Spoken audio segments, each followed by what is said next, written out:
Se você tivesse nascido em outra família, outro lugar, outra cultura, em outro país, você ainda seria você? Porque talvez o jeito que você fale, o jeito que você se veste, o jeito que você gosta das coisas, o jeito que você demonstra afeto, talvez nada disso tenha vindo realmente de você, e sim tenha vindo da construção ali do ambiente em que você cresceu. E isso fica muito mais estranho quando você para pra pensar que desde criança você ouviu frases do tipo: isso é coisa de mulher, isso é coisa de homem, isso não combina com você, isso combina. Ah, você não pode fazer isso, não, você tem que fazer aquilo. E aos poucos você montou uma versão sua que parece aceitável, que parece se enquadrar dentro de onde você vive, de onde você tá. E daí surge uma pergunta, né? Quanto da sua personalidade realmente veio de você e quanto dela foi moldada pelo ambiente que você cresceu, pelos traumas que você passou, pela situação ali da sua vida? Porque talvez a gente chame de personalidade algo que a gente só aprendeu a ser e só inseriu dentro de nós para conseguir se enquadrar e viver em harmonia com as pessoas ao nosso redor. Bom, prazer, me chamo Giovana e no vídeo de hoje eu quero trazer para vocês essa reflexão, né, do quanto realmente a nossa personalidade veio de nós e quanto dela faz parte do nosso convívio, das nossas experiências sociais aqui, né? Porque a gente cresce acreditando, né, que nossos gostos são nossos, que o nosso jeito de agir é 100% da gente, é 100% autêntico. Mas quando você para analisar, você percebe que talvez a gente seja muito mais influenciado pelo ambiente, pelas pessoas e até mesmo pela internet do que a gente realmente imagina. Então, o intuito de hoje é a gente entender até que ponto esse eu verdadeiro existe, né? E até que ponto a gente foi influenciado na tentativa de sobreviver aqui, né, socialmente falando. Eu acho que uma das partes mais assustadoras disso tudo é que a gente não percebe quando começamos a mudar nosso jeito. Porque isso acontece de pouco em pouco, né? E aos poucos a gente vai tentando se encaixar cada vez mais no grupo. Então a gente aprende quais características nossas é aceitável ali e quais características fazem as pessoas se afastarem da gente. E nisso a gente vai criando uma personalidade com base em aceitação, com base em validação externa. E partindo disso, a gente entra numa questão meio estranha, né? Porque se boa parte da nossa personalidade ela foi construída com base em aceitação, com base em provar algo para os outros, então quem seria nós longe disso tudo? Porque desde o momento que a gente nasce, já existe uma expectativa sobre como e quem nós deveríamos ser. A gente sempre cresce ouvindo frases do tipo: ai, isso é normal, isso é bonito, isso é aceitável, você deve gostar disso, isso é fracasso, isso é sucesso. Então, sempre falam como que a gente deve agir no mundo. E talvez seja por isso que seja tão difícil a gente separar o que realmente veio da gente daquilo que foi colocado dentro de nós. Inclusive, existe um psicólogo chamado Carl Jung. Não sei se eu pronunciei certo, tá? Mas ele falava sobre um conceito chamado persona, que basicamente são máscaras sociais que a gente cria para conseguir se enquadrar no mundo. E sinceramente, eu acho muito doido a gente ter várias versões de nós mesmos, né? A gente tem a versão que mostramos pros amigos, a versão que a gente é com os pais, a versão que a gente é no trabalho, na escola, a versão que a gente expõe na internet. E é muito doido, né? Pensar que a gente consegue construir vários de nós mesmos dependendo do ambiente que a gente tá. E vale a reflexão, né? Qual de todas essas personalidades realmente se aproximou de quem você é, de verdade? E hoje em dia ficou muito mais difícil de responder essa pergunta, porque a internet ela intensificou muito esse lado de personalidade. As pessoas elas pegam traços e transformam cada vez mais em partes estéticas. Então existe o clean girl, existe soft girl, enfim, por aí vai. Criam essa sensação de consumir uma identidade, uma personalidade pronta. E eu acho que é por isso que tanta gente se sente perdido, porque a pessoa passa a tentar performar a melhor personalidade, a personalidade que todo mundo vai achar legal, a personalidade que vai ser aceita ali onde ela tá, ao invés de realmente parar, refletir e pensar quem eu sou de verdade. E os algoritmos, eles fazem de tudo para fazer o ambiente digital ser cada vez mais com aquilo que você deseja ser, com aquilo que você se inspira tanto na internet. E chega num momento que você já não vai mais saber diferenciar o que realmente partiu de você e aquilo que você absorveu do meio exterior só para conseguir ser aceito socialmente. E quando a gente tá sozinho, só você com você mesmo, é difícil de pensar quem você é de verdade, porque você passou grande parte da sua vida, desde muito cedo, tentando existir em função do olhar dos outros. Na escola mesmo, é o primeiro ambiente, assim, que nós, desde pequenininho, frequentamos. E lá a gente aprende qual característica nossa faz os outros rirem, qual faz os outros se afastarem.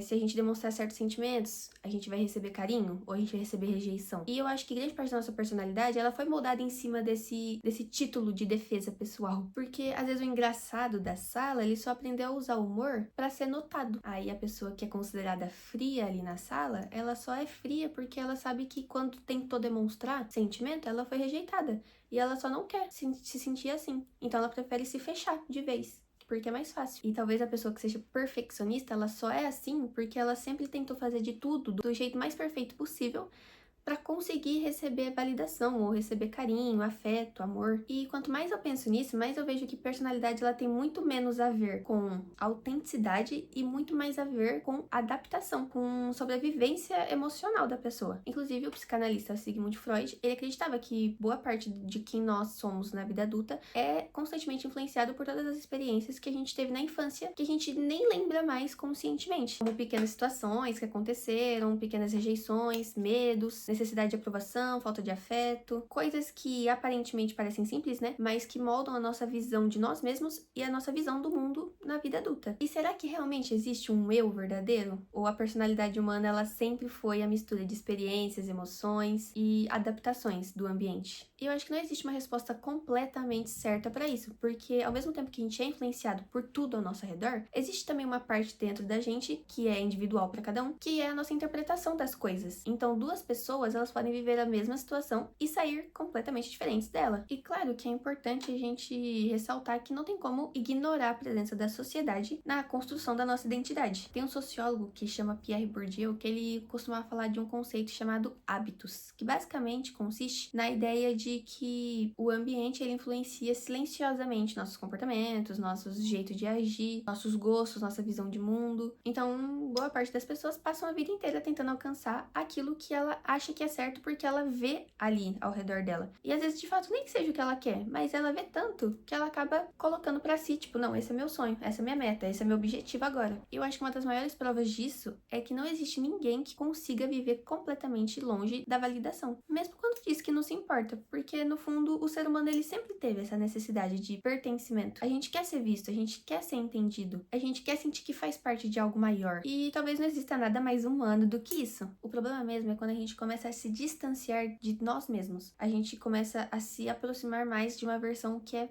mais fácil de ser aceita. Porque daí chega no momento que você já não sabe mais se tá vivendo como gostaria ou só tá reproduzindo aquilo que você deveria querer para ser aceito. E eu acho que a internet ela intensificou isso absurdamente, porque antigamente a gente era influenciado pela família, escola, amigos, o lugar que a gente cresceu, e hoje a gente abre o celular e a gente se depara com milhares de vidas que a gente poderia escolher seguir, poderia ou deveria ser, sabe? E isso acontece o tempo inteiro. O algoritmo ele sempre tá te mostrando o corpo ideal, a personalidade ideal, o relacionamento ideal, a rotina perfeita que é a ideal de você ter. E sem perceber, você começa a comparar a sua existência com as rotinas e vidas mostradas por outras pessoas de forma extremamente editadas. Porque, assim, o que a gente vê na internet nem sempre é 100% verdadeiro. Na verdade, poucos os casos que são 100% verdadeiros. As pessoas escolhem o que elas querem te mostrar ali, naquele ambiente. E isso molda tanto nós mesmos que a gente muda até o que a gente deseja ser. E como eu já usei esse sociólogo em outro vídeo, o Zygmunt Bauman, ele fala sobre o conceito de modernidade líquida, que nada é estável o tempo inteiro. O nosso mundo, ele tende a mudar tudo muito rápido. As relações, a identidade das pessoas, os estilos de vida, as tendências. Então, realmente, é muito mais difícil construir uma personalidade sólida no mundo atual. E a gente passa tanto tempo consumindo referências, né, inspirações, motivações na internet, que chega um momento que a gente já não consegue mais distinguir onde elas estão presentes e onde elas não estão presentes, porque a gente faz delas a nossa personalidade, a gente faz delas o nosso ser. É como se o tempo inteiro existisse sistemas, algoritmos e expectativas, né, sociais, moldando nós e moldando a forma como a gente deve pensar. E de fato, performar alguém aceitável seja mais fácil do que realmente você parar e tentar se conhecer verdadeiramente. E talvez isso realmente seja um ponto muito difícil, porque quando a gente começa a questionar de onde tudo aquilo que te moldou veio, você vai passar por essa pergunta: quem você realmente é?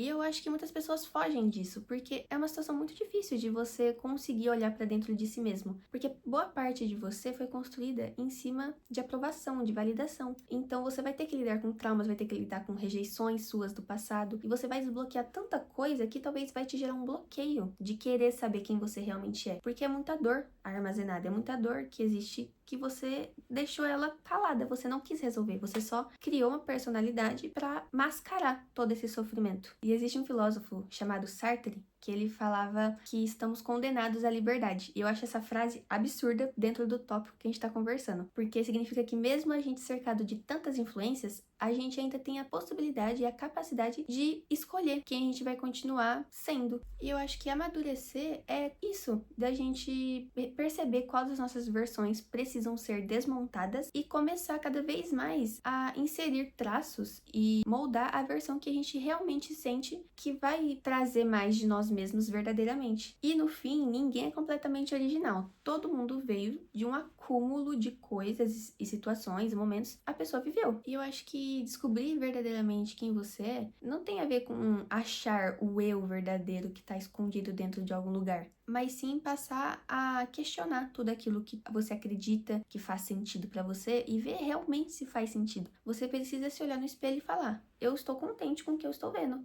Eu realmente sou aquela pessoa.